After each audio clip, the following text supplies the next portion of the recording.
आपने बहुत जगह सुना होगा मार्केट एक समुंदर है, इस समुंदर में बहुत पैसा है, जितनी बाल्टी आपको पैसा निकालना उतना आप बाल्टी डालो, लेकिन मेक श्योर कि आपको उस बाल्टी डालते टाइम आपको लालच ना आए। अब लालच हर किसी को आता है, क्यों नहीं आएगा लालच? मुझे एक बात बताओ, जब आपको इतना सारा अपॉर्चुनिटी दिखती है तो लालच तो आना बनता है। हर ट्रेडर जो है वो यही सोचता है कि अगला वेव वो प्रेडिक्ट कर लेगा उस समुंदर के अंदर। लेकिन सच ये है, जो ट्रेडर समझ ले कि वेव्स को कंट्रोल नहीं किया जा सकता, बस राइड किया जा सकता है, वही जीतता है। कहने का मतलब ये है कि भैया बारिश का टाइम है तो आप छाता लेकर निकलो, सर्दी का टाइम है तो गर्म कपड़े पहन के निकलो, गर्मी का टाइम है तो आप गर्मी के हिसाब के कपड़े पहन के निकलो।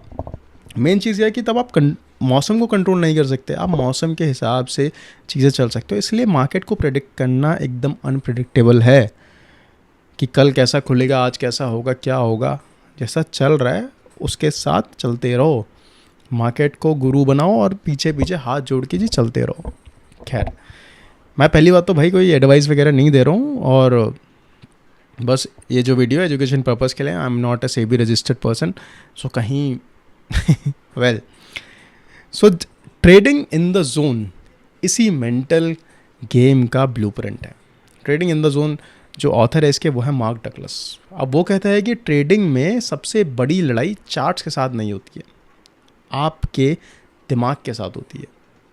हर बार जब हम ट्रेड लेते हैं हम अपने पास का इमोशनल बैगेज साथ ले आते हैं। अब इस स्टेटमेंट का मतलब समझ रहे हो आप? बहुत सारे लोग यहाँ पर रिलेट कर पाए होंगे, अगर कर पाए होंगे तो करवा देते रिलेट। अब मान लो कोई आपने ट्रेड लिया, पहला ट्रेड लिया, आपको प्रॉफिट हो गया अच्छा खासा, उसमें आपके कैपिटल का 10%, 20%, 30%, जो भी है, मतलब XYZ। अब आपके दिमाग में आया कि भाई अब मैंने इतना 10% कमा लिया तो मैं और 20% यहाँ से बना सकता हूँ। अब आपने 20% कमा लिया, अगले ट्रेड में आपको -30% लॉस हो गया। सो अब क्या होगा कि अब आपके दिमाग पता है किस हिसाब से काम करेगा? अब मुझे पिछला वाला लॉस रिकवर करना है। जब आपका रिकवरी वाला चीज़ आती है तो आप कुछ नहीं देखते, आप एकदम यहाँ से ब्लाइंड हो जाते हो कि भाई मुझे अब तो रिकवरी करनी है, बस किसी भी उस पर बस लॉस रिकवर हो जाए। उस लॉस को रिकवर करने के चक्कर में और लॉस हो जाता है। बहुत ही कॉमन चीज़ है ये, और इसी को बोलते हैं कि पिछले लॉस का डर होता है, या फिर पिछले लॉस का प्रॉफिट आपको ओवर कॉन्फिडेंस में ला देता है, और यही हमारे से गलती करवाता है। डगलस जो है वो सिखाता है कि हर ट्रेड को एक इंडिपेंडेंट इवेंट की तरह समझो। मार्केट का अगला मूव देखो, तुम कंट्रोल तो कर नहीं सकते, लेकिन अपना रिएक्शन तुम पूरी तरीके से कंट्रोल कर सकते हो। अब जीतने वाले जो ट्रेडर्स होते हैं, जो जिनका विनिंग परसेंटेज सेबी के हिसाब से 9% या 10% है, तो वो उनका पास जो होता है वो होता है प्रोबेबिलिटी माइंडसेट। अब ये क्या होता है कि भैया एक चीज़ के होने के इतनी प्रोबेबिलिटी है, अगर वो चीज़ नहीं होती है तो हम उस हिसाब से एडजस्ट करेंगे, होगी तो उस हिसाब से एडजस्ट करेंगे, लेकिन हम एडजस्ट ज़रूर करेंगे, हम स्टिक नहीं रहेंगे एक चीज़ को लेके। अब उनको क्या हो, उनको पता होता है कि एक ट्रेड का आउटकम जो होता है वो रैंडम होता है, लेकिन लॉन्ग टर्म और डिसिप्लिन और कंसिस्टेंसी उन्हें एक मार्केट के अंदर एज देता है। वो बताता है कि फियर और ग्रीड से फ्री होना ही ट्रेडिंग इन द जोन है। जब आपने फियर छोड़ दिया, ग्रीड छोड़ दिया, बस आपने अपना टेक्निकली जिस तरीके से जो भी चीज़ें करते हैं लोग, इंडिकेटर लगाते हैं, रेजिस्टेंस सपोर्ट लगाते हैं, आपने बस उसके हिसाब से करना, चार्ट पे खेलना, चार्ट के बाहर नहीं। कंप्यूटर स्क्रीन इतनी बड़ी है, उसी स्क्रीन पे आपको बस चलना है, इमोशंस वगैरह सब एकदम स्विच ऑफ। ये चीज़ हमें इस बुक के अंदर देखने को मिलती है। अब एक ऐसी मेंटल स्टेट है जहाँ अपने ट्रेडिंग प्लान को बिना हेजिटेशन फॉलो करते हो और हर ट्रेड को एक नॉर्मल प्रोसेस का हिस्सा समझते हो ना इस चीज़ को। रिस्क को एक्सेप्ट करना, लॉसेस को नेचुरली मान लेना कि भैया हो गया लॉस, बात खत्म। अब अगले ट्रेड में फ्रेश माइंड होगा, नई स्ट्रैटेजी होगी, नई एनर्जी होगी, और अपने एज पे ट्रस्ट रखना, ये सबसे बड़ी चीज़ है। ये 3 पिलर्स तुम्हें इमोशनली स्टेबल बनाते हैं। और जो ऑथर है ना वो कहता है कि जब तुम लॉसेस से इमोशनली अनअफेक्टेड हो जाते हो तो तुम क्लियर डिसीजन ले लेते हो।